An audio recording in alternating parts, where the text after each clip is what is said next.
ये है इस ड्रामा का तीसरा पार्ट। क्यूट लड़की जो नई स्कूल में जाती है जहां हर कोई उसे बुली करता है, लेकिन वक्त के साथ सब उसी से प्यार करने लगते हैं। पिछले पार्ट में हमने देखा था कि हमारी प्यारी जे और यूरी स्कूल फेस्टिवल में थे, जहां यूरी ने हिम्मत करके उसे अपने दिल की बात बता दी, मुझे तुमसे प्यार है, और साथ ही उसे किस भी कर दिया। लेकिन तभी एंट्री होती है कीफर की, जो खुद भी जे से प्यार करता है। वो दोनों को साथ देखकर भड़क जाता है। अगले दिन जब जे उठती है तो देखती है कि वो अपने कमरे में नहीं बल्कि किसी अजनबी रूम में है। उसे समझ नहीं आता वो यहाँ कैसे आई, किसने उसके कपड़े बदले और क्या हुआ पिछली रात। डर और तेज सरदर्द के बीच वो खुद को संभालने की कोशिश करती है। तभी हमें फ्लैशबैक में पता चलता है कि यूरी की हरकत से शर्मिंदा होकर वो वहां से भाग गई थी। बाद में फेलिक्स उसे बास्केटबॉल चैंपियनशिप जीतने की पार्टी में ले जाता है, लेकिन वहां का सीन कुछ और ही होता है। सब लड़के बिगड़े हुए, ड्रिंक्स चल रही हैं और माहौल पूरा आउट ऑफ कंट्रोल। तभी कीको एंट्री मारता है, वही लड़का जो जे को पहले से पसंद करता था। वो बताता है कि ये पार्टी उसके घर में हो रही है और वो खुद भी नशे में धुत है। जे को भी अंदर ले जाता है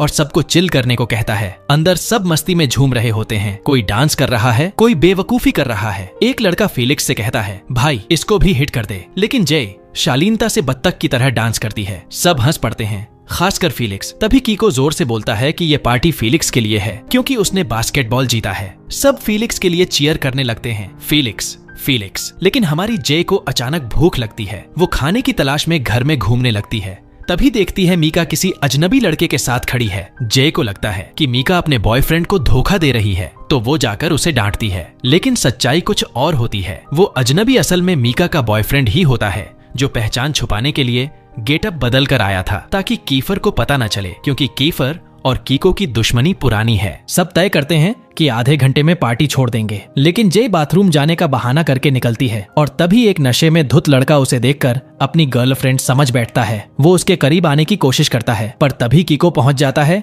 उसे बचाता है और कहता है, ऐसे पार्टी में अकेली घूम रही हो, लोग क्या कहेंगे। मेरी पार्टी में आई और अकेली चली गई। वो उसकी फिक्र का बहाना बनाकर उसे अपने साथ टहलाने ले जाता है। धीरे धीरे उसे बार बार ड्रिंक ऑफर करता है और आखिरकार जे मजबूर होकर पी लेती है। वो फेलिक्स को लेकर जाने की सोचती है, लेकिन तभी देखती है फेलिक्स जमीन पर गिरा हुआ है, बुरी तरह से पिटा हुआ। तभी सबको पता चलता है कि ये एक ट्रैप था, इन्हें यहाँ फंसाने के लिए बुलाया गया था। फेलिक्स उसे कहता है, जय भाग जाओ, ये हमारे साथ प्लान किया गया है। लेकिन इससे पहले कि जय कुछ करे, उसे चक्कर आने लगते हैं और वो बेहोश हो जाती है। कीको हंसते हुए उसे उठाकर ले जाता है और तभी हमें पता चलता है कि उसने जय की ड्रिंक में कुछ मिला दिया था। तभी दूसरी तरफ कीफर और यूरी आगबूला होकर पार्टी की तरफ दौड़ते हैं। वहाँ उन्हें मीका और बाकी दोस्तों से पता चलता है कि कीको ने जे को किडनैप कर लिया है। उसी वक्त जे का कजिन अपनी गर्लफ्रेंड के साथ पार्टी पर पहुंचता है, जहां वो फेलिक्स को जमीन पर पड़ा देखता है। फेलिक्स आखिरी सांसों में कहता है, तुम्हारी कजिन खतरे में है, जल्दी जाओ। ये सुनते ही उसका कजिन आगबूला हो जाता है, पार्टी में सबको पीट देता है और पता चलता है कि जय ऊपर वाले फ्लोर पर है। वो अपनी गर्लफ्रेंड से कहता है, तुम भागो, मैं उसे बचाने जा रहा हूँ। इसके बाद कीफर और उसके दोस्तों की एंट्री होती है। वो सब उस जगह पहुंचते हैं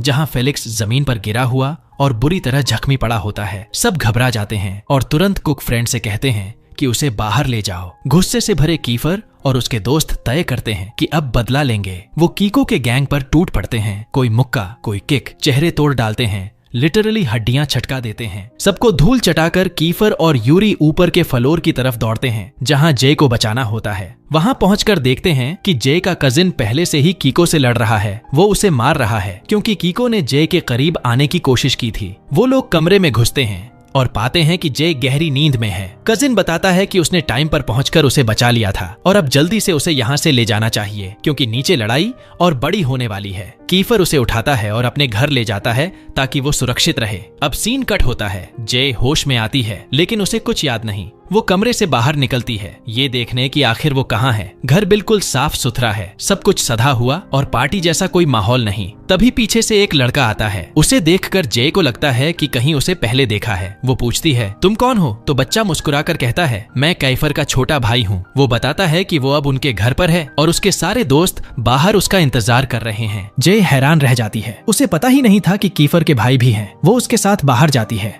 जहाँ सब उसे देखकर खुश हो जाते हैं कि वो अब ठीक है।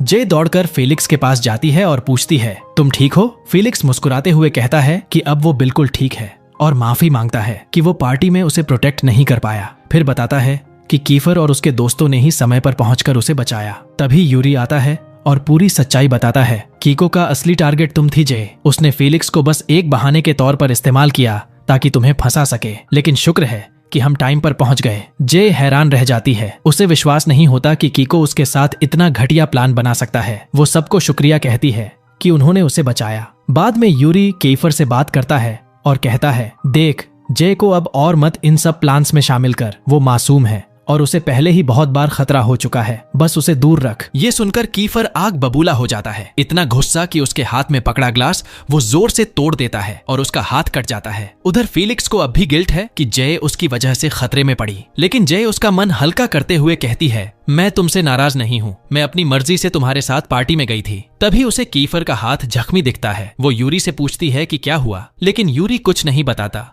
और उसे साथ लेकर नाश्ते की टेबल पर चला जाता है। वहां कीफर का छोटा भाई बहुत प्यारे तरीके से जे को कुर्सी खींच कर देता है। जे सोचती है, वाह, ये तो अपने भाई से बिल्कुल अलग है। तभी एक और छोटा बच्चा आता है और जे को पता चलता है कि वो कीफर का तीसरा भाई है, शरारती लेकिन बहुत क्यूट। वो कीफर से मजाक में कहता है, भाई तुम्हारी गर्लफ्रेंड तो बहुत खूबसूरत है। ये सुनकर सब हंस पड़ते हैं। बिल्कुल वैसा ही सीन जैसा कभी खुशी कभी गम में होता है, जब पूरा घर हंसी और शरारतों से गूंज उठता है। उधर जय अब भी थोड़ा नर्वस है। वो कहना चाहती है कि उसे घर जाना चाहिए वरना उसका कजिन परेशान हो जाएगा, लेकिन कीफर कहता है, उसे पता है कि तुम यहाँ हो, चिंता मत करो। ये सुनकर जय चैन की सांस लेती है और सबके साथ बैठकर खाना खाती है। माहौल पूरा फैमिली जैसा हो जाता है, हंसी मजाक, बातें और गर्मजोशी। फिर सब साथ स्कूल पहुंचते हैं, जहां टीचर क्लास को अलविदा कहती है क्योंकि आज सेमेस्टर का आखिरी दिन है और सबको छुट्टी मिलती है। जय बेहद खुश होती है। वो CIN से पूछती है कि उसके एग्जाम कैसे गए, तो वो बड़े कॉन्फिडेंस से कहता है, बहुत अच्छे, इस बार टॉप करूंगा। लेकिन जे को यकीन नहीं होता। वो कहती है, हाँ, अपने सपनों में। पर CIN को पूरा यकीन था। वो कहता है, चलो फिर एक डील करते हैं। अगर मेरे परफेक्ट मार्क्स आए तो तुम्हें बताना होगा कि तुम्हें कौन पसंद है और तुम्हें सबके सामने उसे किस भी करना होगा। लेकिन अगर नहीं हुए तो जो तुम कहोगी मैं वो करूंगा। जे को ये चैलेंज थोड़ी ऑकवर्ड लगती है, लेकिन अंदर से वो कॉन्फिडेंट है कि सामने वाला लड़का फेल ही होगा, तो वो एक्सेप्ट कर लेती है। फिर रात को दोनों साथ पहुंचते हैं हैलोवीन पार्टी में और जैसे ही पार्टी शुरू होती है, CN अपनी चाइल्ड लाइक नेचर दिखा देता है। जे को छोड़कर छोटे बच्चों के साथ खेलने लग जाता है। हमारी जे ये देखकर हैरान रह जाती है। तभी कीफर का छोटा भाई उसे देख लेता है और थोड़ा टांग खींचने वाले मूड में उसके पास आता है। वो जे से उसकी कैंडीज छीन लेता है, लेकिन तभी कीफर आकर गुस्से में उसे डांट देता है, शर्म कर, मैंने तुझे ऐसे नहीं पाला। उसका भाई पलट कर कहता है, भाई तूने पाला ही कब है, मैं तो खुद से बड़ा हुआ हूँ। इस जवाब पर जे जोर से हंस देती है और बोलती है, सही कहा, तू तो अपने भाई पर ही गया है। फिर वो उसे कैंडीज दे देती है ताकि वो नाराज ना हो। थोड़ी देर बाद CN आता है और हाँ, ये जनाब भी किसी बच्चे से कैंडीज चुरा कर लाए हैं। तभी एक लड़का CN से बहस करने लगता है, लेकिन जैसे ही वो जे को देखता है बस नजर वहीं अटक जाती है। जे की ब्यूटी देख वो फ्लर्टिंग मोड में आ जाता है और कहता है, चलो ना एक डेट पर चलते हैं, मैं ज्यादा इंतजार नहीं करता। जे पोलाइटली मना करने की कोशिश करती है, लेकिन हमारा कीफर, जो कि थोड़े हॉट टेम्पर्ड और पोसेसिव टाइप है, बीच में कूद पड़ता है। वो जे का हाथ पकड़कर कहता है, ये मेरी फियांसे है, उससे दूर रहो नहीं तो तुम्हें कबाब बना दूंगा। बेचारा लड़का डरकर भाग जाता है। जे अंदर से खुश हो जाती है, उसका दिल तेज तेज धड़कने लगता है। वो अपने सीने पर हाथ रखती है और हल्के से मुस्कुराती है। फिर कीफर उसे बताता है कि कीको को स्कूल से निकाल दिया गया है क्योंकि उसने बहुत बड़ी गलती की थी। वो जे को डांटते हुए कहता है, मैंने तुझसे कहा था ना, उस पर भरोसा मत करना, अब से तू मेरी जिम्मेदारी है, तू वही करेगी जो मैं कहूंगा। और फिर दोनों साथ में पार्टी में घूमने लगते हैं। कीफर जूस लेने जाता है और जब तक वो वापस आता है, जे के आसपास एक और लड़का मंडराने लगता है जे सच में मैन मैग्नेट है। तभी एक नकाब पहने लड़का आकर उसे उस आदमी से दूर करता है। वो अपना नाम बताता है और जे को शॉक लगता है। उसकी आवाज जानी पहचानी लगती है, जैसे वो उसके फैमिली से कोई हो। वो पूछती है, तुम कौन हो? लेकिन वो सिर्फ उसका नंबर लेकर मुस्कुराता है और कहता है, मैं कॉल करूंगा, और चला जाता है। तभी कीफर लौट आता है और दोनों साथ बैठते हैं। कीफर नोटिस करता है कि जे मूड में नहीं है, तो पूछता है, क्या तुम मुझ पर जेलस हो? जे शर्माते हुए गुस्से में कहती है, कौन जेलस? मैं? प्लीज, कोई तुम्हें देखेगा भी क्यों, और मुझे क्या फर्क पड़ता है? लेकिन तभी एक लड़की कीफर के पास आती है और कहती है, क्या तुम मेरे साथ डांस करोगे?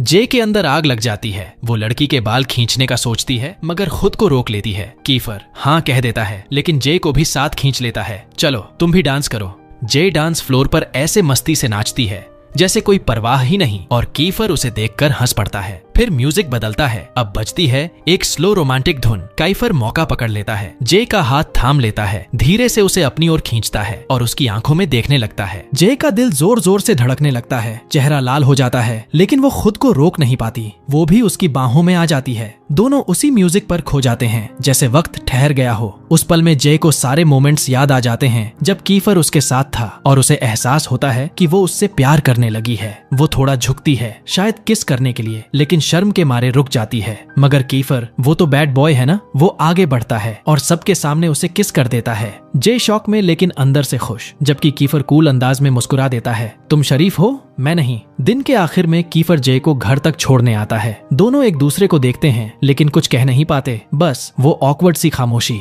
फिर कीफर धीरे से आगे बढ़ता है, जे के सिर पर एक प्यारा सा किस करता है और चला जाता है। जे ब्लश करती है, उसकी आंखों में दिल सी चमक। Clearly she is in love. लेकिन जैसे ही वो घर पहुंचती है, उसका कजिन बाहर आता है और गुस्से में कहता है, इतनी देर क्यों लगाई? जे चुपचाप अंदर चली जाती है, लेकिन रात भर सो नहीं पाती। वो कमरे में बैठकर सोचती है, अब मुझे थोड़ी डिस्टेंस बनानी चाहिए। मगर जैसे ही कीफर का मैसेज आता है, उसका चेहरा खिल उठता है। वो तुरंत रिप्लाई करने का सोचती है, दिल की धड़कनें बढ़ जाती हैं। उसी वक्त यूरी का मैसेज भी आता है, हे छुट्टियां कैसी जा रही हैं? लेकिन जे का ध्यान अब कहीं और है। उसके दिल में सिर्फ कीफर का नाम गूंज रहा है। वो जानबूझकर यूरी को रिप्लाई नहीं देती, क्योंकि उसे डर होता है कि कहीं दोनों आपस में लड़ना पड़े। लेकिन तभी उसे एक मिस्ट्री मैसेज मिलता है, उसी मास्क्ड गाय से जिसे वो हैलोवीन पार्टी में मिली थी। वो कहता है कि उसे जे से जरूरी बात करनी है, उसकी फैमिली और ब्रदर के बारे में। जे शॉक में पड़ जाती है और समझ नहीं पाती कि करे तो क्या करे। अगले दिन छुट्टियां खत्म हो जाती हैं और वो फिर से स्कूल लौटती है। वहां पहुंचते ही नोटिस बोर्ड पर रिजल्ट लगे हुए होते हैं। जय भी अपनी रिजल्ट देखने दौड़ पड़ती है,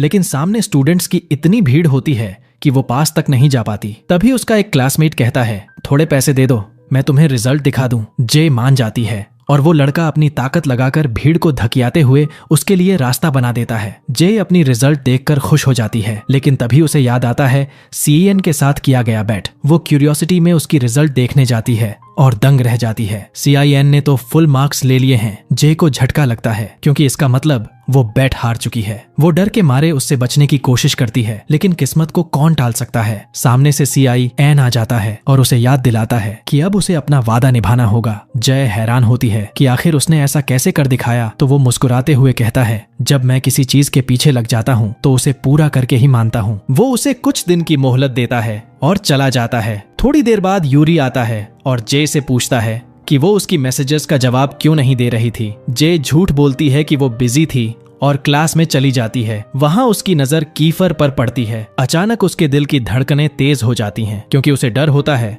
कि कहीं वो किसी को कल रात की बात न बता दे। जे जल्दी से बैग उठाकर निकलने लगती है, लेकिन कीफर रास्ता रोक लेता है। तभी सीएन भी वहां पहुंच जाता है और सबके सामने जे से अपने बेट को पूरा करने को कहता है। क्लास के सारे स्टूडेंट्स क्यूरियोसिटी में भर जाते हैं। सब जानना चाहते हैं कि आखिर बेट था क्या। जब सीएन उन्हें बताता है तो सब जय के चारों ओर घिर जाते हैं, ये सोचकर कि वो शायद उनमें से किसी एक को चुनेगी। जय घबरा जाती है और कीफर व यूरी दोनों खुश होते हैं, क्योंकि उन्हें लगता है कि जय उनमें से किसी को चुनेगी। लेकिन जय स्मार्ट है, वो दोनों को बेवकूफ बनाते हुए सीधा जाती है और बॉक्सर लड़के के गाल पर किस कर देती है। वो लड़का उस वक्त सो रहा होता है तो एकदम हक्का बक्का उठ बैठता है। जय कहती है, बाद में समझाऊंगी। बाकी सब लड़के शॉक में रह जाते हैं और जेलस होकर उस पूर लड़के को पीटने के लिए उसके पीछे भाग पड़ते हैं। इतने में जय के फोन पर फिर से मास्क्ड गाय का मैसेज आता है। वो कहता है कि वो उसे मॉल में मिलना चाहता है। जय तुरंत तैयार हो जाती है और स्कूल के बाद मॉल पहुंचती है, लेकिन तभी उसका कॉल आता है। वो कहता है कि वो नहीं आ सकता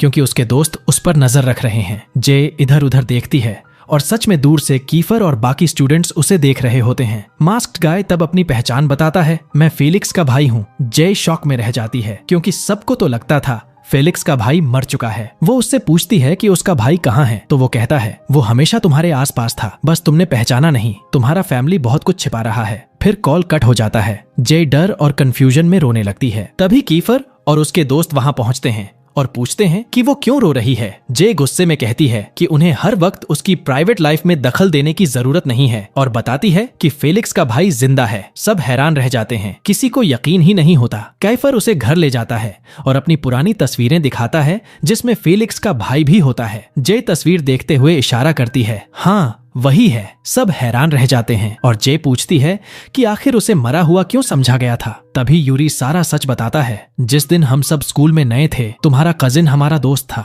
हम सब साथ में बीच गए थे। लौटते वक्त रात हो गई और हमारा एक्सीडेंट हो गया। मैं और कैफर गाड़ी से बाहर गिर गए, लेकिन तुम्हारा कजिन और फेलिक्स का भाई गाड़ी में फंस गए और वो पानी में गिर गई। लेकिन तुम्हारा कजिन किसी तरह बाहर निकल आया और हमने फेलिक्स के भाई को बचाने की कोशिश की, मगर बहुत देर हो चुकी थी। पुलिस ने कहा कि वो डूब गया होगा। तभी से सबको लगा कि फेलिक्स का भाई मर गया। जे की आंखों में आंसू आ जाते हैं। यूरी उसे वार्न करता है कि शायद फेलिक्स का भाई अब उसके करीब इसलिए आ रहा है ताकि तुम्हारे कजिन से बदला ले सके। जे डर जाती है और प्रॉमिस करती है कि वो अब उससे नहीं मिलेगी, लेकिन घर लौटने के बाद भी वो सोचती रहती है। और तभी फेलिक्स का भाई जे को कॉल करता है। जे गुस्से में जवाब देती है और कहती है कि उसे सब कुछ पता चल गया है। वो पूछती है कि क्या वो उसे मैनिपुलेट करना चाहता है, लेकिन वो उसे भरोसा दिलाता है कि उसका मकसद उसे हर्ट करना नहीं है और समय आने पर वो सब कुछ बताएगा। जे का मन और उलझ जाता है और वह रात भर इस बात पर सोचती रहती है। अगले दिन उसकी नींद कम होने की वजह से वो क्लास में खुद ही सो जाती है। कीफर उसे देखता है और मौका पाकर उसकी तस्वीर खींच लेता है, लेकिन जे जाग जाती है और उसे फोटो डिलीट करने के लिए मोबाइल छीनने की कोशिश करती है। कीफर लंबा है और जे छोटी, इसलिए वो स्ट्रगल करती है, लेकिन यूरी उन्हें देख लेता है और नाराज हो जाता है। आखिरकार जे सफल होती है, फोटो डिलीट कर देती है, लेकिन कीफर के फोन में उसकी एक्स गर्लफ्रेंड की तस्वीरें देखकर उसे जेलसी होती है। वो गुस्से में आ जाती है और सीट बदलकर यूरी के पास बैठ जाती है, लेकिन कीफर पीछा नहीं छोड़ता। दोनों टॉम और जेरी जैसे दौड़ते रहते हैं और अंत में जे मजबूर होकर उनके बीच में बैठ जाती है। तभी टीचर क्लास में प्रवेश करता है और यूनिवर्सिटी एडमिशन फॉर्म्स बांट देता है। क्लास के अंत में कीफर सो जाता है और जे मौका देखकर रिवेंज लेने का निर्णय करती है। वो मार्कर लेकर उसके चेहरे पर ड्रॉ करती है। जब कीफर उठता है, क्लासमेट्स हंसते हैं और वो खुद को मोबाइल में देखता है। गुस्सा हो जाता है और यूरी से जे को पकड़वाकर उसके चेहरे पर मूंछें बना देता है। फिर वो अपने दोस्तों के पीछे दौड़ता है जो उस पर हंस रहे थे। इसके बाद जे अपने क्लासमेट के पास जाती है जिसने उसे रिजल्ट देखने में मदद की थी। वो उसे पैसे उधार देती है और क्लासमेट खुश होकर वादा करता है कि जल्दी ही पैसे लौट आएगा। स्कूल के बाद जे घर लौटती है और पाती है कि उसका कजिन अपनी गर्लफ्रेंड के साथ बैठा है। वो जे को साथ खाने के लिए बुलाते हैं, लेकिन जे उन्हें पोलाइटली रिफ्यूज कर देती है और अकेले खाने लगती है। वो टेबल पर देखकर सोचती है कि कैसे वो किसी के साथ कॉम्पीट नहीं कर सकती, क्योंकि वो उसकी तुलना में बहुत सुंदर है। शायद इसी वजह से कीफर उसे कभी भूल नहीं पाया। अगले दिन जे स्कूल पहुंचती है और देखती है कि CAN उसका इंतजार कर रहा है ताकि दोनों क्लास में साथ जाएं। अचानक उसका फोन स्ट्रेंज नंबर से रिंग होता है। जे टेंस हो जाती है और सोचती है कि शायद ये फेलिक्स का भाई है, इसलिए वो CIN को वहां से भगा देती है और फोन उठाती है। दूसरी तरफ वही क्लासमेट होता है जिसने उससे पैसे उधार लिए थे। उसका वॉइस डरावना और अलग सा लगता है। वो अर्जेंटली पैसे मांगता है और जे पता लगाती है कि वो किंग्स ग्राउंड नामक क्लब में है। यूरी भी वहां पहुंच जाता है और क्लब का नाम सुनते ही कहता है कि ये जगह बहुत खतरनाक है, इसलिए वो अपने दोस्त को बचाने अकेला ही जाएगा। लेकिन जे जिद करती है कि वो उसके साथ जाएगी और आखिरकार यूरी मान जाता है। दोनों वहां पहुंचते हैं और पाते हैं कि यह रेसलिंग क्लब है। वहां का बॉस इंटिमिडेटिंग है और उसका निकनेम टाइगर है। वो बताता है कि उनके दोस्त ने बेट किया था और हार गया है, इसलिए अब उसे रेसलिंग मैच में भाग लेना होगा। यूरी चाहता है कि वो पैसे देकर दोस्त को बचा ले, लेकिन टाइगर रूल्स एक्सप्लेन करता है, यहाँ पैसे नहीं ताकत चलती है, या तो वो लड़े या तुम उसकी जगह उतर जाओ। जे डर जाती है, यूरी को रोकने की कोशिश करती है, लेकिन यूरी के पास अब कोई दूसरा रास्ता नहीं होता। वो उसे भरोसा दिलाता है कि सब ठीक रहेगा और अपने दोस्त को कहता है कि जे का ख्याल रखे। फिर वो रिंग में उतरता है। लड़ाई शुरू होती है। यूरी और उसका प्रतिद्वंदी एक दूसरे पर जोरदार हमले करते हैं। पहले यूरी उसे हिट करता है, लेकिन अचानक फिसल जाता है। उसका विरोधी मौका पाते ही उस पर टूट पड़ता है और एक पंच में उसका जबड़ा तोड़ देता है। जय डर के मारे रोने लगती है, चिल्लाती है, यूरी उठो, हार मत मानो। उसकी आवाज सुनकर यूरी फिर से खड़ा होता है, जैसे जय की हिम्मत उसकी ताकत बन गई हो। वो पूरे जोश में फिर से हमला करता है और आखिरकार मैच को पलट देता है। वो सिर्फ जीतता नहीं, मैदान का हर कोना हिला देता है। आखिरकार वो है ही एक बैड एज हस्बैंड। इसी बीच कीफर वॉरिड होता है और डिमांड करता है कि जे का पता लगाया जाए। सबसे पहले उसका हैकर फ्रेंड उसे लोकेट करता है और बताता है कि जे रेसलिंग क्लब में है। कीफर तुरंत भागता है ताकि उसे बचा सके। इस बीच यूरी अपना फाइट खत्म करता है और जे को गले लगाकर रीएश्योर करता है कि सब ठीक है। वो उसे ले जाने लगता है, लेकिन टाइगर, क्लब का बॉस, उन्हें रोकता है और जय को भी लड़ाई में पार्टिसिपेट करने के लिए कहता है। तभी कीफर टाइम पर पहुंच जाता है, अपने दोस्त को एक धमाकेदार पंच मारता है कि उसने जे को इस जगह तक लाकर खतरे में डाल दिया, और जे से कहता है कि अगर उसे कुछ होता तो वो खुद को कभी नहीं माफ करेगा। कीफर जे का हाथ पकड़ता है और दोनों जल्दी से क्लब से निकलने लगते हैं। सिक्योरिटी गार्ड उन्हें रोकना चाहता है, लेकिन कीफर एक ही पंच में उसे ढेर कर देता है और जे को सुरक्षित बाहर ले जाता है। यूरी दूर से उन्हें देखता है, घबराया हुआ, क्योंकि वो जे से बहुत प्यार करता है और उसे लगता है कि वो उसकी पकड़ से दूर हो गई। अगले दिन यूरी एक काफे में बैठा होता है जहां उसने जे से मिलने का प्लान बनाया हुआ था। वो फ्लैशबैक में सोचता है जब अम्यूजमेंट पार्क में उसने गर्ल्स से परमिशन मांगी थी कि जे को पहले राइड में जाने दे, क्योंकि उसी पल वो अपनी फीलिंग्स कन्फेस करने का प्लान कर रहा था। वो जे को हंसते हुए देखता है और उसकी मुस्कान देखकर साफ था कि वो उससे कितना प्यार करता है। अब जब वो अपनी यादों से बाहर आता है तो उसके हाथ में रोज और रिंग होती है जो वो जे को देने के लिए रेडी है। स्कूल पहुंचकर जे इधर उधर देखती रहती है जैसे किसी की तलाश में हो। अचानक उसे कीफर दिखाई देता है और वो खुशी से चमक उठती है। वह नोटिस करती है कि कीफर ने कान में हुप इयररिंग्स पहने हैं जो सनलाइट में चमक रहे हैं। जे उनकी तरफ देखती है और कीफर सोचता है कि जे उसे इसलिए देख रही है क्योंकि वो उस पर फिदा है। वो उसके पास आता है और थोड़ी टीजिंग करता है, लेकिन जे शर्म से लाल हो जाती है और झल्लाकर उसे छोड़कर चली जाती है। मुंह में बड़बड़ाते हुए उसे गालियां देती है। कीफर उसे वॉल में कॉर्नर कर देता है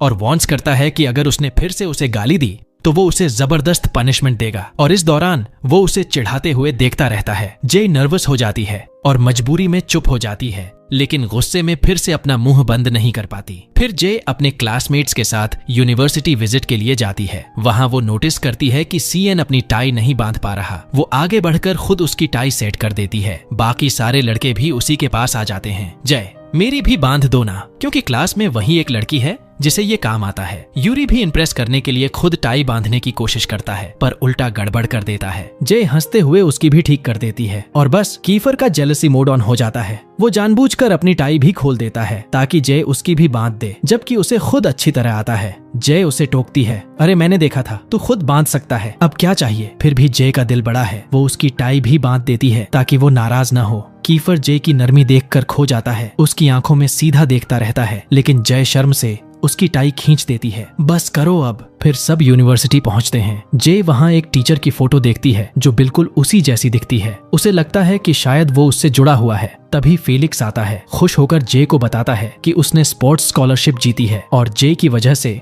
उसका सपना पूरा हुआ। जे उसे कांग्रेचुलेट करती है और दोनों साथ बैठते हैं। तभी कीफर आता है, फेलिक्स को हटाकर खुद जे के बगल में बैठ जाता है। अब जे दोनों के बीच फंसी हुई है, एक तरफ कीफर, दूसरी तरफ यूरी। क्लास खत्म होते ही सब बस में बैठने निकलते हैं। रास्ते में जे उसी प्रोफेसर को देखती है जो उसकी तरह दिखता था। वो उसके फोन में वही पुरानी तस्वीर पाती है जिसमें वो छोटी थी, और तभी उसे एहसास होता है कि वही उसका फादर है। जे रोते हुए उसके पास जाती है, पापा कहती है। वो उसे देखकर सन्न रह जाता है और फिर उसे कसकर गले लगाता है और कहता है, मैं इस पल का सालों से इंतजार कर रहा था। वो अपनी गलती के लिए माफी मांगता है। तभी उसका कजिन पहुंचता है, जे को उनसे अलग करता है और उसके पिता को धमकाता है कि अगर उसने जे के पास फिर आने की कोशिश की तो वो पुलिस को बुला लेगा। वो उन्हें पुराने समझौते की याद दिलाता है और जे के पापा टूट जाते हैं। आखिरकार वे उसे छोड़ देते हैं और चुपचाप वहां से चले जाते हैं। जे फूट फूट कर रोने लगती है। वो कुछ भी समझ नहीं पा रही थी। कीफर गुस्से में आ जाता है और जे के कजिन से झगड़ पड़ता है,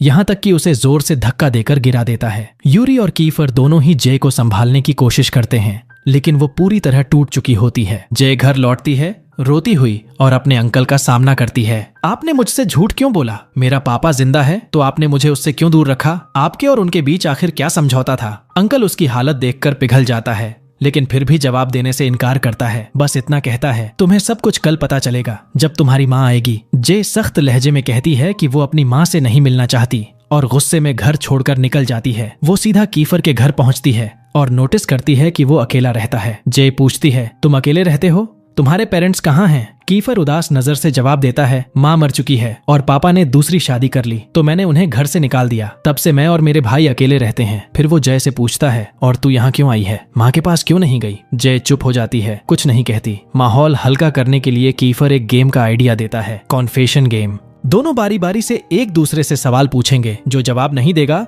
उसे सजा मिलेगी। खेल शुरू होता है। कीफर पूछता है उसकी माँ के बारे में। जय उदास होकर कहती है वो किसी और से शादी कर ली और मुझे अंकल के पास छोड़ दिया। अब जय की बारी आती है। वो पूछती है क्या कभी तू मेरे कजिन से सुलह करेगा? कीफर चुप रहता है, कुछ नहीं कहता। जय तुरंत सजा देती है। पेन उठाकर उसके चेहरे पर मूछें बना देती है जैसे पिछली बार किया था। दोनों हंसने लगते हैं। फिर जय पूछती है ये ईयररिंग्स लड़कियों वाले हैं ना, तूने क्यों पहने हैं? कीफर मुस्कुराता है ये मेरी माँ की याद है। जब तक ये मेरे कान में है मुझे लगता है वो मेरे साथ है। दोनों का मूड हल्का हो जाता है और फिर पेन से एक दूसरे के चेहरों पर रंग लगाने लगते हैं। खेल खेल में चेहरों पर इंक ही इंक। अचानक कीफर शरारती लहजे में पूछता है क्या तू मुझसे अट्रैक्टेड है? जय घबरा जाती है और झल्लाकर बोल पड़ती है मुझे तुझसे प्यार कभी नहीं, मैं किसी पागल से प्यार नहीं कर सकती। कीफर जोर से हंसने लगता है क्योंकि जय भूल गई थी कि जो गाली देगा उसे सजा मिलेगी। कीफर मौका पकड़ता है, जय के करीब आता है और उसे किस कर देता है। जय शौक में रह जाती है, चेहरा लाल, दिल धड़कता हुआ। वो चाहकर भी उसे थप्पड़ नहीं मार पाती क्योंकि अंदर से वो जानती है उसे कीफर वाकई पसंद है। अगले दिन जय अपने दोस्तों के साथ स्कूल जाती है लेकिन रास्ते में देखती है कि कीफर का छोटा भाई किसी लड़के से झगड़ रहा है बस इसलिए कि उसने उसकी गर्लफ्रेंड से बात कर ली थी। छोटा है पर फाइटर कम नहीं। उस लड़के का मुंह लहूलुहान कर देता है। जय हैरान होती है कि कीफर बीच में नहीं जा रहा।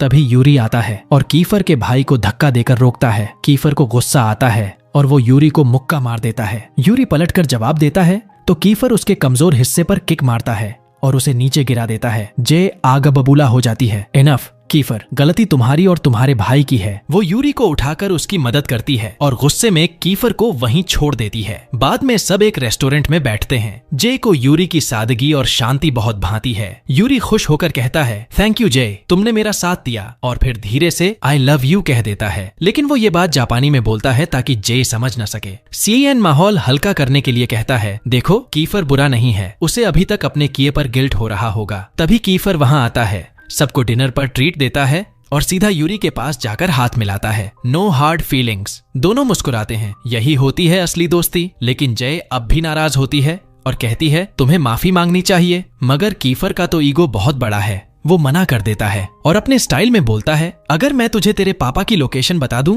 तो माफ कर देगी? जय के चेहरे पर मुस्कान लौट आती है। डील, अब तो मैं तुझसे कभी नहीं लड़ूंगी, अगली बार तेरे ही साइड रहूंगी। उधर जय का अंकल अपने परिवार के साथ बैठा बिजनेस की बात कर रहा होता है। कंपनी पर भारी कर्ज है और दिवालिया होने का खतरा मंडरा रहा है। तभी जय वहां आती है लेकिन सब उसे टाल देते हैं और कहते हैं कि थोड़ा आराम कर लो। जय के जाने के बाद अंकल कहता है हमें किसी अमीर की मदद चाहिए। यूरी के दादाजी हमारी कंपनी को बचा सकते हैं, इसलिए जय को यूरी से सगाई करनी होगी। अगले दिन स्कूल में यूरी जय से मिलने आता है और उसे लंच के लिए इनवाइट करता है ताकि उसकी मदद के लिए शुक्रिया कह सके। जय मान जाती है और दोनों उसी कैफे में जाते हैं जहां पिछली बार यूरी जय का इंतजार कर रहा था। लेकिन इस बार जय का दिमाग कहीं और खोया हुआ था। वो बस अपने पिता के बारे में सोच रही थी। यूरी नोटिस करता है कि वो बिल्कुल ध्यान नहीं दे रही। थोड़ा सा उदास होकर कहता है तुम मेरे साथ भी हो फिर भी कहीं और खोई हुई हो। जय तुरंत माफी मांगती है और उसके गाल पर हाथ रखती है और कहती है सॉरी, अब नाराज मत हो। यूरी का चेहरा लाल पड़ जाता है, एकदम उसके बालों के रंग जैसा। तभी अचानक कीफर वहां पहुंच जाता है। जय को देखकर गुस्से में भर उठता है क्योंकि वो उसकी कॉल्स इग्नोर कर रही थी। वो जय का हाथ पकड़कर कहता है चलो मेरे साथ, मुझे तुम्हारे पापा का पता चल गया है। लेकिन तभी यूरी भी जय का हाथ थाम लेता है। रुको जय, मुझे तुमसे एक जरूरी बात करनी है। जय असमंजस में पड़ जाती है लेकिन फिर यूरी से कहती है माफ करना, मैं लौटकर बात करती हूँ। यूरी मुस्कुराता है और बस इतना कहता है ठीक है, मैं यहीं तुम्हारा इंतजार करूंगा, चाहे जितना वक्त लगे। कीफर जय को उस जगह ले जाता है जहां उसके पिता रहने वाले थे। वो दोनों वहां पहुंचते हैं। जय बेसब्री से पूछती है क्या मेरे पापा अंदर हैं? लेकिन रिसेप्शनिस्ट बताती है कि वो आज सुबह ही सफर पर निकल गए। जय की आंखें भर आती हैं। मैं बस उनसे एक बार मिलना चाहती थी। कीफर उसे धीरे से गले लगा लेता है। रो मत, वो तुम्हें जरूर देखेंगे। दिन ढलते ढलते जय लौटकर फिर उसी कैफे में आती है और क्या देखती है, यूरी अब तक उसका इंतजार कर रहा होता है। जय शर्मिंदा होकर कहती है सॉरी, मैं लेट हो गई। लेकिन यूरी मुस्कुराकर कहता है कोई बात नहीं जय, अगर तुम्हारे लिए इंतजार करना पड़े तो जिंदगी भर भी कर लूं। फिर वो हिम्मत जुटाता है, एक गुलाब और एक अंगूठी निकालता है और कहता है जय, मैं तुमसे प्यार करता हूँ, मैं तुम्हें प्रपोज करना चाहता हूँ। मैं वादा करता हूँ कि हमेशा तुम्हें खुश रखूंगा, लेकिन मैं चाहता हूँ कि तुम सोचकर जवाब दो। इतना कहकर वो चला जाता है ताकि जय पर कोई दबाव न पड़े। जय सन्न रह जाती है। उसके मन में खुशी, झिझक और उलझन सब एक साथ उमड़ आते हैं। घर लौटकर जे के मन में वही बातें घूम रही होती हैं। तभी उसके अंकल की बीवी अंदर आती है और जे के पास पड़ी अंगूठी देख लेती है। वो मुस्कुराकर जे से कहती है, किसी ने तुम्हें ये दी है तो फिर वो सच में तुमसे प्यार करता है, क्योंकि ये अंगूठी तुम्हारे साइज की है, बहुत सोच समझकर चुनी गई है। फिर सलाह देती है, जवाब देने से पहले दिल से सोच लेना। जे थोड़ा भावुक हो जाती है, लेकिन मन और उलझ जाता है। इसी बीच जे की माँ का फोन आता है। वो बताती है कि मैं दोबारा शादी करने वाली हूँ और चाहती हूँ तुम शादी में आओ। जे भड़क जाती है, आपको अब याद आई मैं आपकी बेटी हूँ? आपने तो मुझसे पापा के बारे में भी कुछ नहीं बताया, और गुस्से में फोन काट देती है। अगले दिन जे नोटिस करती है कि अंगूठी गायब है। वो नौकरानी से पूछती है, लेकिन फिर देखती है कि उसके कजिन के हाथ में वही रिंग है। वो बताता है कि उसे पता है ये रिंग सेक्शन ई के किसी लड़के ने दी है, और कहता है कि उनसे दूर रहो, वो हमारे लेवल के नहीं है। फिर प्रस्ताव रखता है, अगर तुम उनसे रिश्ता तोड़ दो तो मैं तुम्हारी मदद करूंगा तुम्हारे पापा से मिलने में, और तुम्हें सेक्शन ए यानी अमीरों के ग्रुप में ले जाऊंगा। जे हैरान रह जाती है। एक तरफ दिल, एक तरफ उम्मीद, और बीच में उसका खुद से सवाल, सही क्या है? अगले दिन स्कूल में सब न्यू ईयर की तैयारी में लगे होते हैं। जे खुश हो जाती है। सब एक साथ काम कर रहे होते हैं जैसे एक परिवार। वो भी मदद करने लगती है। तभी उसकी नजर कीफर के लॉकर पर पड़ती है, जहां एला नाम लिखा होता है। जे के दिल में जलन उठती है, लेकिन कीफर खुद जाकर वो नाम मिटा देता है। वो सब अब अतीत है। जे, अब मैं सिर्फ आज में जीता हूँ। जे मुस्कुरा देती है। उसे कीफर का ये बदला हुआ रूप बहुत अच्छा लगता है। उसी वक्त यूरी आता है। जे को सजावट लगाते हुए देखता है। क्योंकि वो नन्ही सी है, इसलिए ऊपर तक नहीं पहुंच पा रही। वो पास आकर उसकी मदद करता है। जे को एक अजीब सी धड़कन महसूस होती है। दिल दोनों के लिए धड़क रहा है, लेकिन समझ नहीं पा रही कि किसके लिए ज्यादा। वो अपनी क्लास के बाकी दोस्तों को देखती है, जो सब मिलकर हंस रहे होते हैं। जे की आंखें नम हो जाती हैं। उसे लगता है यही तो मेरा असली परिवार है। कीफर उसे देखता है, समझ जाता है कि कुछ गलत है। धीरे से कहता है, डोंट वरी जे, मैं हूं ना, जब तक मैं हूं कोई तुम्हें रुला नहीं सकता। जे उसके शब्दों से पिघल जाती है, मुस्कुराती है और थैंक यू कहती है। तभी यूरी दौड़ता हुआ आता है। कीफर, बाहर कुछ लड़के तुम्हें ढूंढ रहे हैं। लेकिन इस बार बात लड़ाई तक पहुंच गई है। कीफर बेपरवाह मुस्कुराता है, कोई बात नहीं, हम सब एक हैं, जो भी आएगा निपट लेंगे। लेकिन किसे पता था इस बार मुसीबत जे पर ही टूटने वाली है। स्कूल से निकलते वक्त वो उन लड़कों से टकरा जाती है जो कीफर से बदला लेने आए थे। वो जे को ही पकड़ लेते हैं। सोचते हैं कि वो बस एक मासूम सी प्यारी लड़की है, पर उन्हें क्या पता कि जे कोई गुड़िया नहीं, वो तो अंदर से शेरनी है। जे जब देखती है कि उन गुंडों ने उसे घेर लिया है तो अंदर की निंजा आत्मा फट से जाग जाती है। पल भर में वो उनसे भिड़ जाती है, एक एक करके सबको गिरा देती है। पर वो लोग ज्यादा थे। आखिर में वो उसे जमीन पर गिरा देते हैं और कहते हैं, अपने दोस्तों को बुलाओ वरना अंजाम बुरा होगा। लेकिन जे डटकर कहती है, मैं कभी अपने दोस्तों से धोखा नहीं करूंगी। तभी एंट्री होती है हमारे हीरो कीफर की, पूरे सेंटा क्लॉज के ड्रेस में। लेकिन ये सेंटा तो गिफ्ट नहीं, पंच बांटने आया था। उसे जे को उस हालत में देखकर गुस्सा ऐसा आता है कि आंखों में आग भर जाती है। वो बिना सोचे सब पर टूट पड़ता है। एक को दाएं फेंकता है, दूसरे को बाएं, और बीच बीच में अपना सीक्रेट हथियार भी चलाता है और सेकंडों में सबको ढेर कर देता है। तभी वहां पहुंचते हैं यूरी और बाकी उसके दोस्त, और यूरी तो सीधे बोल देता है, जो भी जे के करीब आया अपनी मौत खुद लिख रहा है। सब मिलकर जे को संभालते हैं, उसे उठाते हैं और फिर साथ में वापस क्लास लौटते हैं ताकि न्यू ईयर का जश्न जारी रख सकें। जे सबको देख मुस्कुराने लगती है क्योंकि सबने पार्टी के लिए कॉस्ट्यूम्स पहने हुए हैं। कीफर बैग उठाता है और सेंटा बनकर सबको गिफ्ट बांटने लगता है। फिर शुरू होती है डांस परफॉर्मेंस। सबसे पहले सीएन डांस करता है और बाकियों को भी बुलाता है। जब जे की बारी आती है वो थोड़ा थकी हुई महसूस करती है और कहती है, कोई मेरी जगह डांस करे। तभी यूरी हाथ उठाता है, लेकिन कीफर को जलन हो जाती है और वो खुद आगे बढ़कर कहता है, मैं करूंगा। फिर सब मिलकर गेम खेलने लगते हैं जिसमें जो पहले हिलेगा वो हारेगा। जे की निगाहें कीफर पर अटकी रहती हैं और जब उसकी दोस्त मीका उसे देखती है तो पूछती है, तुम्हें कीफर पसंद है क्या?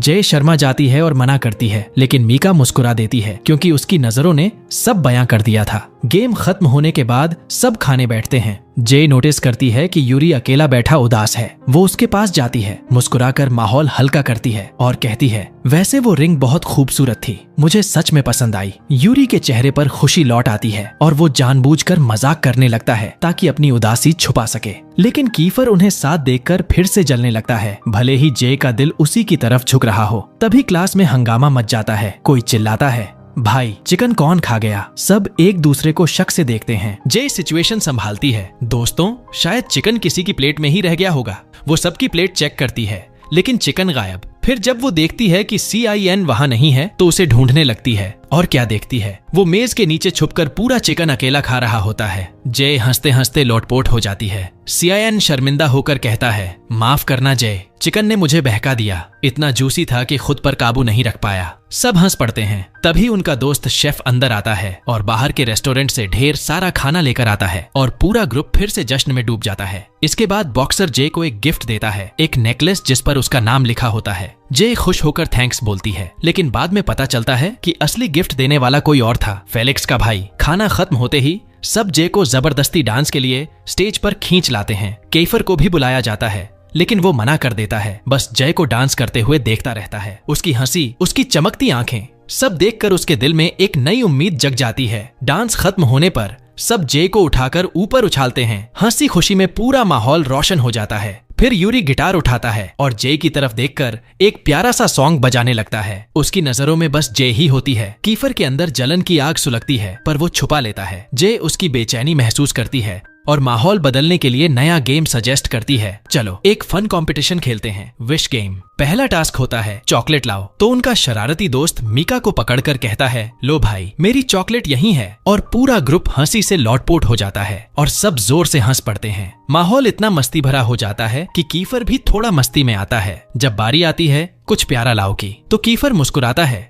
जय को उठाता है और बोलता है, इससे ज्यादा प्यारा क्या होगा। जय का चेहरा लाल हो जाता है, पर सब ताली बजाने लगते हैं। फिर वो उसे गिफ्ट देता है और जब जय खोलती है तो अंदर से निकलता है किसी का किंग साइज मजाक, इंडोमी नूडल्स का पैकेट। जय का चेहरा देखकर सबकी हंसी नहीं रुकती। यूरी तो बस वहीं बैठा जलता रह जाता है। तभी गेम में अगली रिक्वेस्ट आती है, बताओ जिसे तुम पसंद करते हो। और यूरी मौका नहीं छोड़ता, जय को सीधा अपनी बाहों में उठाकर सबके सामने बोलता है, दोस्तों ये रही वो जिससे मैं प्यार करता हूँ। पूरा क्लास शॉक्ड। जय शर्म से लाल और फौरन खुद को छुड़ाकर भाग जाती है। जाकर सीएन के पास बैठ जाती है ताकि माहौल थोड़ा नॉर्मल लगे। सब सोचते हैं कि ये तो बस मजाक था, लेकिन हमारे दिल तो अब तक धड़क रहे हैं। अब आती है गिफ्ट एक्सचेंज की बारी। सब अपनी अपनी गिफ्ट्स खोलते हैं, किसी को बेल्ट, किसी को हैंगर, किसी को टूटे खिलौने, और हमारे यूरी को मिलता है एक लेजेंडरी झाड़ू। पर मीका की गिफ्ट तो एकदम धमाकेदार निकलती है। उसने अपने बॉयफ्रेंड से लिपस्टिक गिफ्ट ली थी और वहीं सबके सामने उसे लगाकर गाल पर किस कर दी। पूरा क्लास चीयर करता है, वाह भाई आगे का सोच लिया इसने। जय जब अपनी गिफ्ट खोलती है तो अंदर से निकलते हैं मेंस क्लॉथ्स। सब हैरान। जय खुद सोचती है, क्या मैं अब लड़कों वाले कपड़े पहनने लगी क्या। उसे लगता है कीफर ने भेजी होगी, पर असल में वो सीएन की शरारत निकलती है। वो गुस्से में भागती है और कहती है, रुक जा सीआईएन, आज तेरे दांत अलग गिने जाएंगे।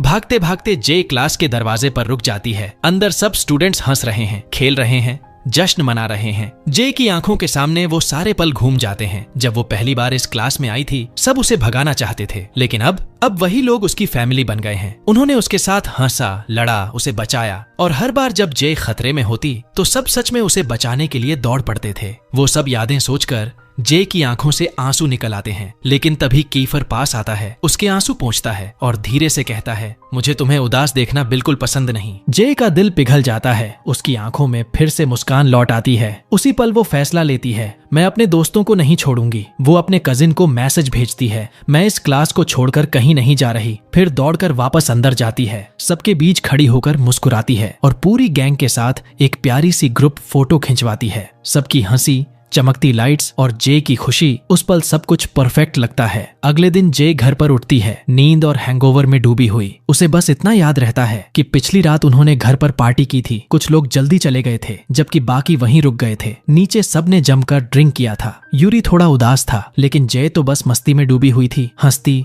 बातें करती, सबको हंसा रही थी। धीरे धीरे उसे कुछ कुछ याद आने लगता है और वो शर्मिंदा महसूस करती है। उसे एहसास होता है कि शायद कुछ बहुत अहम हुआ था, मगर वो ठीक से याद नहीं आ रहा। उसे याद आता है कि वो सीआईएन और फेलिक्स के साथ बैठी थी, तभी सब आकर ड्रिंक करने लगे थे। सब हैरान थे क्योंकि जय आम तौर पर नहीं पीती थी, मगर उस रात वो बस यूरी का ध्यान चाहती थी। यूरी उसके और करीब खिंचता चला गया, लेकिन जय इतनी ज्यादा नशे में थी कि उसे संभालना मुश्किल हो गया। धीरे धीरे सब सो गए। जय को भूख लगी तो वो नीचे गई कुछ खाने के लिए। तभी यूरी आया और उससे बात करने लगा, उसी प्रपोजल के बारे में जो उसने पार्टी में किया था। उसने कहा कि वो तब भी बहुत खूबसूरत लग रही थी जब वो गुस्से में थी। जय ने उसे टाल दिया, सोचते हुए कि वो नशे में है, लेकिन यूरी ने कहा कि वो सच में उससे प्यार करता है और जय बस उससे भाग रही है क्योंकि वो खुद भी कुछ महसूस करती है, मगर मानना नहीं चाहती। यूरी ने उसका हाथ पकड़ लिया, घुटनों पर बैठ गया और बोला, इस बार सीरियसली बताओ, क्या तुम मुझसे शादी करोगी? जय दंग रह गई। उसने सोचा भी नहीं था कि बात शादी तक पहुंच जाएगी। उसने कहा कि वो बहुत कंफ्यूज है और इतनी कम उम्र में शादी जैसी बात नहीं सोच सकती। यूरी का दिल टूट गया और वो चुपचाप चला गया। जय वहीं खड़ी रह गई। जो कुछ हुआ था वो बार बार सोचती रही। उसे याद आया कि पिछली रात यूरी और कीफर के बीच कुछ बात हुई थी, शायद उसी से जुड़ा था ये सब। अगले दिन जब वो नीचे आती है तो देखती है कि उसकी दादी घर आई हैं। सब बहुत खुश हैं। तभी अचानक सीएन आता है। जय हैरान तो होती है पर खुश भी। वो बहुत सौम्य और अच्छा लगता है, लेकिन जब किसी ने मजाक में कहा कि क्या वो दोनों रिलेशनशिप में हैं, तो सीएन ने तुरंत इनकार किया। जय ने तुरंत बात काट दी, क्योंकि सब, यहाँ तक कि अंकल भी उन्हें देख रहा था। अंकल को ये सब पसंद नहीं आता। उसे लगता है जय को पढ़ाई पर ध्यान देना चाहिए, प्यार व्यार पर नहीं। वो उसे साइड में ले जाकर समझाने की कोशिश करता है, क्योंकि वो जय की बहुत परवाह करता है। उधर सीएन जय की दादी के बहुत करीब आ जाता है, जो उसे दिल से चाहने लगी थी। इसी बीच अंकल अपनी वाइफ से बात करते हुए ये कबूल करता है कि उसे जय पर सख्त होने का अफसोस है, लेकिन साथ ही वो ये भी जानना चाहता है कि जय को वो अंगूठी किसने दी जो वो पहने हुए है। जय नहीं चाहती थी कि कोई, खासकर अंकल, उसके पर्सनल मामलों में दखल दे। सब कुछ चल ही रहा था कि उनके परिवारों के बीच दिवालिया होने से बचने के लिए साझेदारी आगे बढ़ाई जा रही थी। जय अपनी दादी को जूस सर्व करती है, जो पूरे जोश से क्रिसमस की तैयारियों में लगी थी। सब एक साथ जुटते हैं और जय की दादी गिफ्ट बांटना शुरू करती हैं। जय भी उनके साथ बैठती है और देखती है कि सीआईएन भी वहां मौजूद है, खुश और एक्साइटेड दिख रहा है। तभी जय को उसके एक दोस्त का मैसेज आता है। उसने उसे उसके साथ खड़े रहने के लिए शुक्रिया कहा और क्रिसमस की बधाई दी। माहौल में खुशियां बढ़ जाती हैं जब सीएन सबका मूड हल्का करता है और कैलिक्स भी अपना क्रिसमस ग्रीटिंग भेजता है। जय अपने चारों ओर इतने प्यार और अपनापन देखकर सच में खुश हो जाती है। लेकिन तभी कीफर का मैसेज आता है। बस 2 शब्दों में लिखा होता है, मैरी क्रिसमस जय। बाकियों की तरह उसमें कोई झोंक या इमोजी नहीं था। जय थोड़ा निराश होती है। वो कुछ दिल से लिखा हुआ उम्मीद कर रही थी, फिर भी वो मुस्कुरा देती है। उधर कीफर अपने परिवार के साथ चुपचाप खाना खा रहा होता है, मन ही मन बीती बातों को याद करता हुआ। फिर आता है गिफ्ट खोलने का वक्त। सबको प्यारे प्यारे तोहफे मिलते हैं और सब जश्न मनाते हैं। लेकिन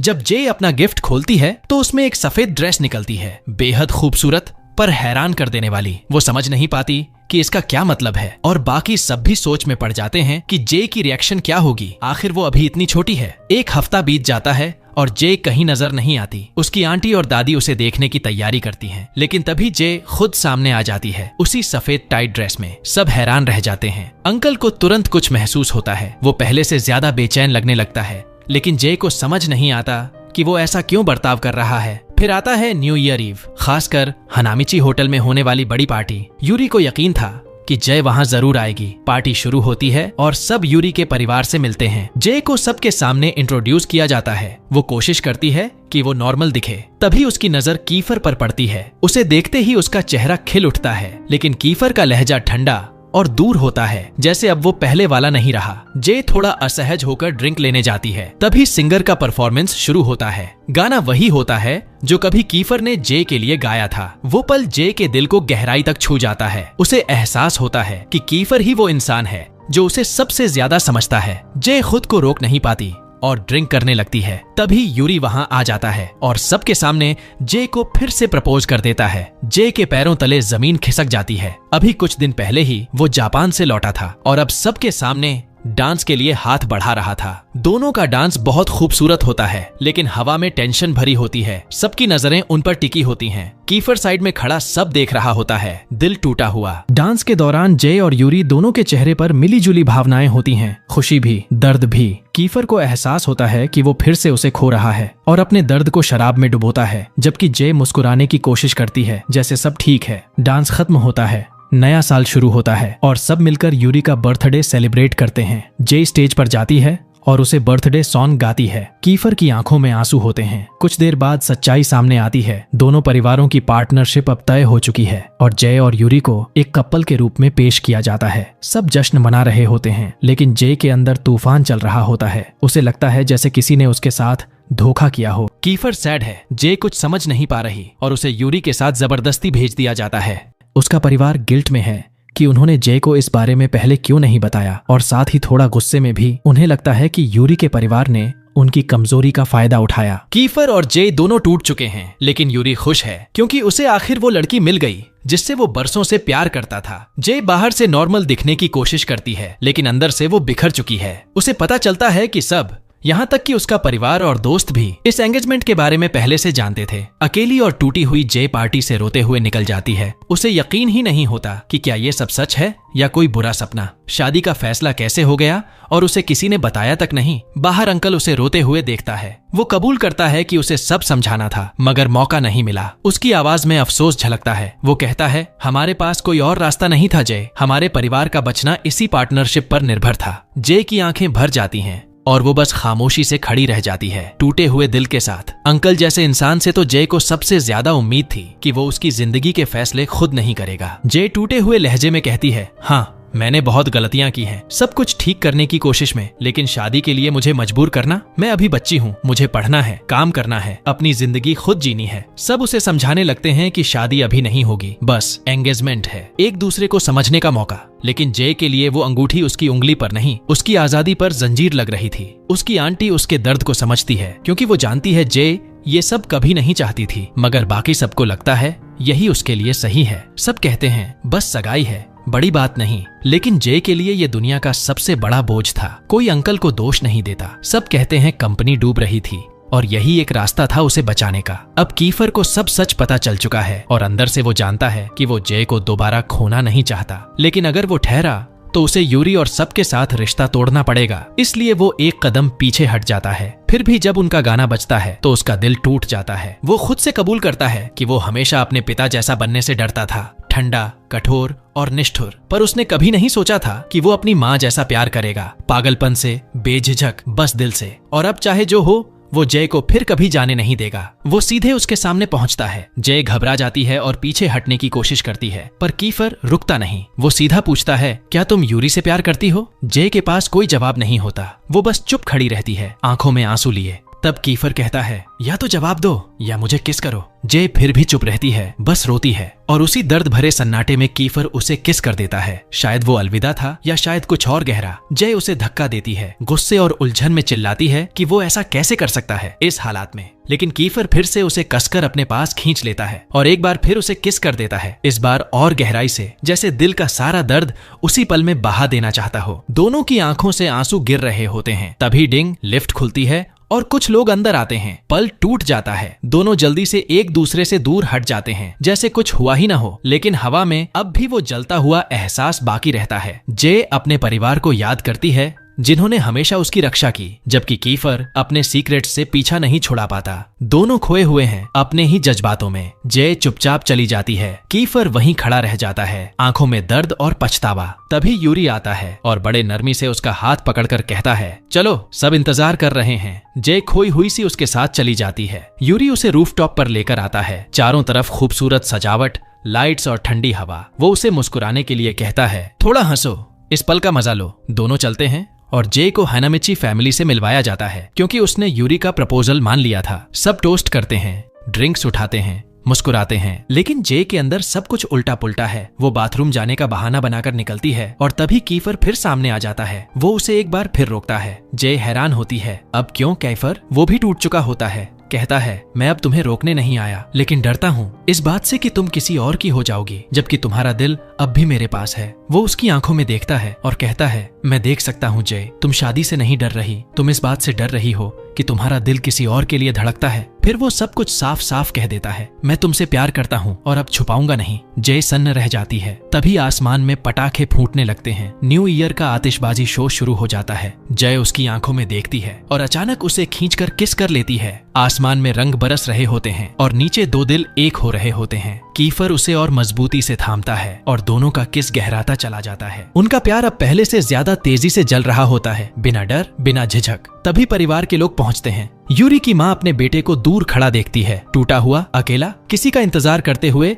जो शायद अब कभी लौटकर ना आए। वहीं जय अब भी कीफर की बाहों में होती है और दोनों की आंखों से आंसू गिरते हैं, लेकिन इस बार खुशी के, बिना यूरी के, बिना किसी स्पष्टीकरण के। जय को आखिर पता चल जाता है कि उसका दिल सच में किसका है और कीफर वो अब उसे रोकता नहीं, बस थामे रखता है। दोनों पूरी रात साथ रहते हैं, जबकि बाहर जश्न चलता रहता है और यूरी चुपचाप अकेला अपनी बिखरती ख्वाहिशों को देखता रहता है। और यहीं पर खत्म होता है इस सीरीज का सीजन 1। अब सवाल ये है, क्या जय हमेशा के लिए कीफर के साथ रहेगी या यूरी और परिवार की उम्मीदों के बीच फिर से फंस जाएगी? अगर आप भी जानना चाहते हैं आगे क्या होगा तो चैनल को जरूर सब्सक्राइब करो, बेल आइकन दबाओ ताकि कोई भी अगला वीडियो मिस ना हो जाए। यहाँ स्क्रीन पर तुम्हें कुछ और शानदार वीडियो मिलेंगे जो वाकई कमाल के हैं। तुम्हारा कीमती वक्त देने के लिए बहुत बहुत धन्यवाद। फिर मिलेंगे अगले वीडियो में एक नई कहानी के साथ।